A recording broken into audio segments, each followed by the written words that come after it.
Bueno, buenos días a todos.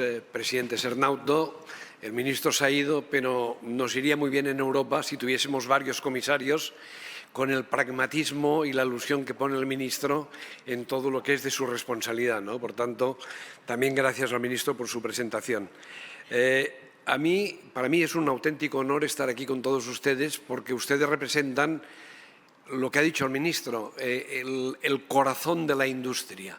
El corazón de la industria que es la generadora de riqueza y de nuestro estado del bienestar, ¿no? Por tanto, para mí, un gran honor que me hayan invitado a estar aquí con ustedes. Me gustaría, en mis palabras, centrarlo en tres temas que creo que nos ayudan a entender dónde estamos, ¿no? En primer lugar, hablarles un poquito de Europa, porque claro, no podemos hablar de industria si no levantamos la vista y vemos cómo estamos en Europa. En segundo lugar, hablar de la industria europea. Y en tercer lugar, hablar de la industria de la automoción en la industria europea. Europa. Yo creo que todos habréis tenido oportunidad de leer o de revisar los informes Draghi, los informes de Letta, que nos hacen un diagnóstico muy claro de lo que es la situación europea, ¿no? Obviamente, Draghi, en su prefacio, dice que Europa está frente a un desafío existencial. Esto es un tema muy grave. Es decir, estamos en un momento de bola de partido. Aquí hay algún tenista y tenemos que ver hacia dónde va a caer la pelota. ¿Va a caer en nuestro campo? ¿Va a caer en el campo del vecino? Y todo lo que hagamos en estos momentos va a ser muy importante. Lo ha dicho el ministro, lo ha dicho el presidente. El mundo está cambiando y Europa no puede ser ajena a estos cambios. La globalización ha desaparecido. Las regiones cada vez compiten más entre ellas mismas. Estamos hablando de una autosuficiencia en Estados Unidos, buscando la autosuficiencia en todo. Estamos hablando de una China que hoy, gracias a haberle cedido una parte importante del comercio, pues está utilizando este comercio para generar dependencias y vulnerabilidades. Y lo estamos sufriendo todos y lo podemos sufrir en el futuro, ¿no? Estamos hablando de un sur global que aparece de golpe, no de golpe, pero aparece de una forma potente, en donde países como India, como Brasil, como Arabia Saudí buscan su crecimiento, como no puede ser de otra forma, y no necesariamente siguen aquellas pautas del comercio o de las reglas de juego que nos habíamos marcado en el mundo occidental. Y obviamente la crisis arancelaria que ya se ha explicado aquí también pone otro condicionante a las políticas de globalización. Por tanto, no es un momento de ambigüedades, lo ha explicado muy bien el presidente, y tenemos que decidir qué papel quiere tener Europa. Es evidente que hoy la gente está luchando por tener inversiones, cada una en sus regiones. Estados Unidos está haciendo una política enormemente agresiva. El ahorro europeo se va a Estados Unidos. Entonces, evidentemente, alguna razón habrá para esto y tenemos que ser conscientes de que no hay momento para el cambio, ¿no? Obviamente, nosotros tenemos una gran sociedad como europeos, ¿no? Tenemos talento, tenemos fuerza humana, tenemos reconocimiento de los derechos humanos, pero nos falta algo, ¿no? Y cuando hacemos una radiografía de los problemas que tiene Europa o digamos, de las fragilidades que tiene Europa, yo destacaría 5, que también los destaca Draghi de una forma muy evidente, ¿no? Primero, la pérdida de nuestro peso económico en el planeta.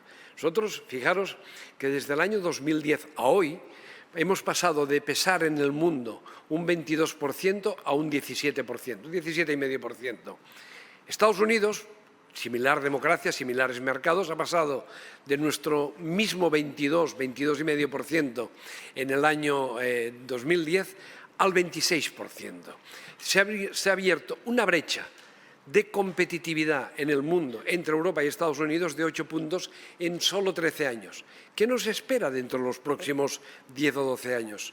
Tenemos que reaccionar activamente para que esta situación no pueda producirse. Una segunda debilidad es, lamentablemente, el peso de la industria en nuestra economía. Nadie ha tenido interés, perdonad la expresión, ahora que no está el ministro lo puedo decir, la regulación europea, nadie ha tenido interés en que la industria tenga un peso relevante en la economía europea. Y si es verdad que los objetivos que nos marcamos y que se marcaban las autoridades de un 20% en el año 2020 no se han conseguido ni de lejos. Y esto es no entender la importancia que tiene la industria para el desarrollo del estado del bienestar europeo. Un tercer aspecto es el coste de la energía, también se ha dicho aquí. Es decir, no puede ser que Europa tenga un coste de la energía 2,5 veces más alto que el coste que tiene Estados Unidos, o 5 veces más alto que el coste que tiene China, que, por cierto, tiene su base energética en un 65% utilizando carbón. Y China, según quien lo interprete, es el modelo de economía verde. Esto es falso, rigurosamente falso, ¿no? Evidentemente es el gran emisor de CO2 en el planeta, ¿no? Por tanto, tenemos que hacer políticas para reducir el coste de la energía. Un cuarto aspecto es el gap tecnológico. Es decir, estamos perdiendo la batalla, ya la hemos perdido, la podemos recuperar, pero ya la hemos perdido, puesto que, de alguna forma, entre las 50, por ejemplo, empresas de alta tecnología en el mundo, solo hay 3 o 4 que son europeas y no están bien clasificadas, están en los últimos lugares. Y esto es grave, porque esta es la nueva economía. Y la nueva economía la estamos dejando pasar por el desfiladero, vamos. Y una quinta fragilidad es nuestra vulnerabilidad y nuestra dependencia. Antes, en las conversaciones que hemos tenido en el desayuno, ya se hablaba de la crisis que tenemos con los materiales críticos, con las materias primas críticas que vosotros estáis sufriendo. Esto es dependencia. Y nadie ha planificado la necesidad, si entramos en una nueva dinámica, de alguna forma, de planificar adecuadamente bien. Presidente, buenos días. Nadie ha planificado adecuadamente bien cómo puede Europa reducir sus dependencias estratégicas en materias críticas, en energía, etcétera, etcétera. Por tanto, yo creo sinceramente que nos estamos enfrentando, como os digo, como decía, a una serie de fragilidades en nuestro sistema económico europeo que tenemos que recuperar. El informe Draghi, el informe Letta, marcan un camino. Yo creo que hay que tener razones para ser optimistas en este camino. Yo os resumiría básicamente de estos informes, con los cuales sinceramente estoy totalmente de acuerdo, en que tenemos que impulsar masivamente la innovación, la tecnología, la digitalización, la inteligencia artificial. Tenemos que apoyar sector a sector a la industria europea. No valen normativas transversales. Hay que apoyar al sector de la automoción con políticas de automoción. Hay que apoyar a otros sectores con políticas de otros sectores, pero no es la norma transversal la que nos tiene que servir de base. Obviamente, también Draghi lo dice y yo personalmente lo he dicho muchas veces, dejémonos de ideologías, vayamos a tecnologías, apoyémonos en la ciencia, apoyémonos en la tecnología. Vosotros sois un ejemplo de tecnología y de ciencia aplicada a vuestros negocios. Por tanto, el pragmatismo, que es verdad que el ministro Hereu lo tiene, pero el pragmatismo a nivel europeo debería ser la razón de ser, ¿no? Obviamente, la colaboración público-privada no es la subvención. Nosotros no ganaremos esta batalla con subvenciones. No tenemos nada que hacer con Estados Unidos. No tenemos nada que hacer con China con subvenciones, porque China sigue otros modelos económicos.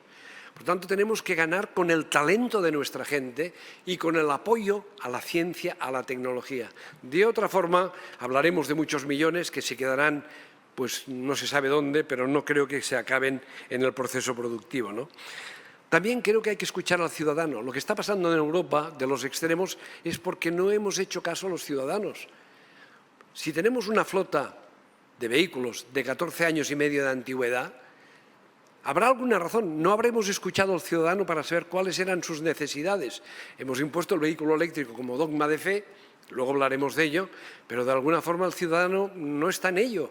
El ciudadano necesita cambiar su furgoneta para distribuir sus productos y esto se lo estamos impidiendo a través de estas políticas. Y obviamente un tema que yo creo que ha sido clave y lo define Draghi muy bien en el desnorte de Europa en estos momentos es que hemos considerado la lucha contra el cambio climático como un paradigma en sí mismo.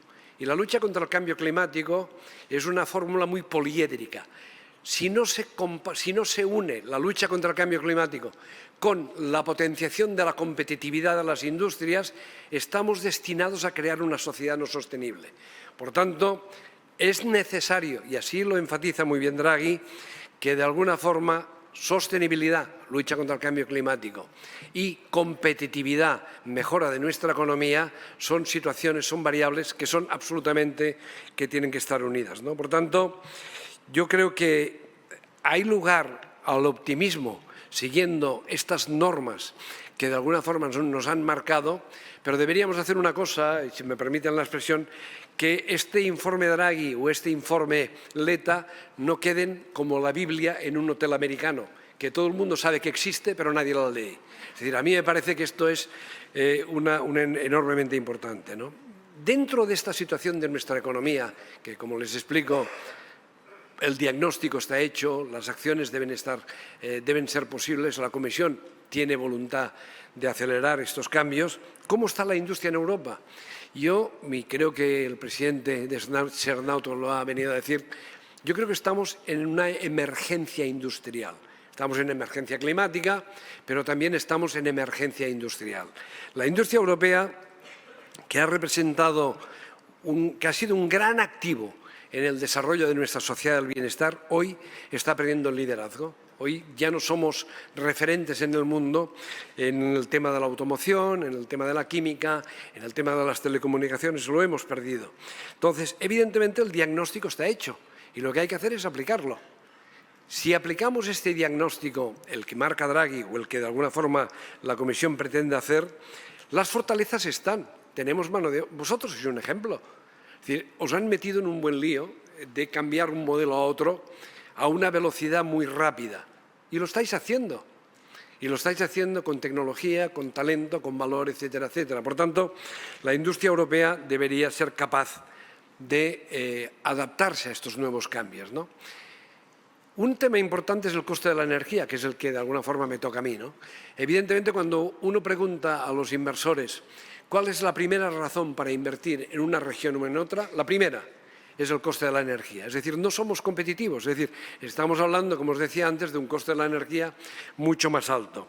Y evidentemente, yo creo que es porque hemos puesto la ideología frente a la tecnología. Hay muchas razones que nos permitirían reducir el coste de la energía y descarbonizar al mismo tiempo la sociedad. Muchas palancas. ¿Qué palancas tenemos? Pues evidentemente, la primera de todas, oiga, ¿por qué no el planeta? ¿Por qué no el mundo? ¿Por qué no los chinos se comprometen a sustituir el carbón por el gas natural? Reduciríamos un 20% las emisiones totales del planeta. Totales. O sea, ¿por qué no lo hacemos así? ¿Por qué no utilizamos los electrones renovables de una forma mucho más eficiente, mucho más inteligente? ¿Por qué no consideramos a las moléculas renovables? Por ejemplo, los biocombustibles. El biocombustible no tiene ningún tratamiento diferencial, se habla de muchos millones, pero no tiene ningún tratamiento diferencial con los combustibles de origen mineral. Los biocombustibles servirían y sirven para mantener el motor de combustión interno a lo largo de los tiempos, porque son neutros en emisiones. Bien, ¿por qué no hacemos una estrategia determinada para potenciar el biocombustible en el mundo, que además solucionaría otros problemas, ¿no? Evidentemente, la eficiencia energética, la captura y secuestro de carbono. Hay países en Europa que ya están avanzando en cómo podemos capturar las emisiones. Pues bien, esta es una estrategia de medio y largo plazo, todavía desarrollada a medio camino, que de alguna forma puede solucionar el problema. Pero también os digo, sinceramente, que el problema, todo lo que haga Europa en temas de cambio climático, hoy lamentablemente va a servir para muy poco. Europa pesa muy poco. La industria pesa poco, las emisiones pesan poco, es el 7% del total de emisiones. China tiene un 34% de responsabilidad en todas las emisiones. Por tanto, cuidado, como lo que os decía antes, de hacer políticas que son necesarias de lucha contra el cambio climático al margen, primero, de lo que están haciendo nuestros competidores, lo que está haciendo China, lo que está haciendo Estados Unidos, pero sobre todo al margen de la transversalidad que tiene que ver cambio climático con competitividad. Si solo miramos el cambio climático, nuestra competitividad quedará absolutamente reducida. Y por último, la automoción dentro de este sector industrial. ¿Hay razones para estar optimistas? Sí, vosotros. ¿Hay razones para ser negativos? Sí, los reguladores, sinceramente. Es decir, yo sinceramente creo que aquí Después de París nos pusimos todos muy excitados y de alguna forma alguien decidió que debíamos introducir o cambiar el modelo de la movilidad al margen de las fortalezas tan potentes que tenía Europa y pasar a la movilidad eléctrica, cuando quien tenía las fortalezas en la movilidad eléctrica basada en políticas de subsidios, políticas de estrategia, etcétera, etcétera, era China. Y por tanto renunciamos a la movilidad tal como la hemos entendido hasta ahora, a la movilidad de combustión interna, para potenciar el vehículo eléctrico. Bien, yo no tengo nada que decir, el vehículo eléctrico forma parte de la solución de la movilidad, pero no es la única solución a la movilidad. Y por tanto yo creo que los gobernantes tendrían que entender que apostar por el vehículo eléctrico no significa negar el vehículo de combustión interna. Yo creo que empieza a haber voces en Europa de pragmatismo, de reflexión, de ¿dónde vamos? Preguntas como, por ejemplo, ¿por qué no fomentamos la renovación de la flota? Que es la mejor solución a reducir las emisiones. Hay 14 años y medio, hace 10 años me parece que teníamos 8 años, hoy 14 y medio. La gente no sabe qué hacer, vosotros lo sufrís. Lo ha dicho el presidente, es decir, ¿por qué no hay una política que incentive activamente la renovación de la flota? ¿Por qué no potenciamos los biocombustibles como una forma de mantener el motor de combustión interna? ¿Por qué no cambiamos la forma de calcular las emisiones de CO2? Europa lleva miles y miles de páginas, los reguladores. Cuando se decidió lo del vehículo eléctrico, se lo ventilaron en 2 páginas, diciendo que un vehículo no emisor era aquel que no emitía del tubo de escape a la atmósfera. Bueno, a mí me parece esto, sinceramente, algo poco profesional. Pero esto es lo que ha continuado. Hoy, los fabricantes de automóviles, vosotros estáis levantando la voz, o se está levantando la voz para que se haga un cálculo global de todo el ciclo de vida. Si no hay cálculo del ciclo de vida, el planeta va a sufrir mucho más que de otra forma. Y entre medias, teóricamente, vamos a perjudicar a la industria de la automoción, ¿no? Obviamente, yo insisto, creo que el regulador debería regular menos, dejar a la industria actuar más con incentivos, con resiliencia, etcétera, y a los consumidores decidir lo mejor para ellos. Todo ello dentro de un marco de responsabilidad, de sostenibilidad social, etcétera, etcétera, etcétera. Muchísimas gracias.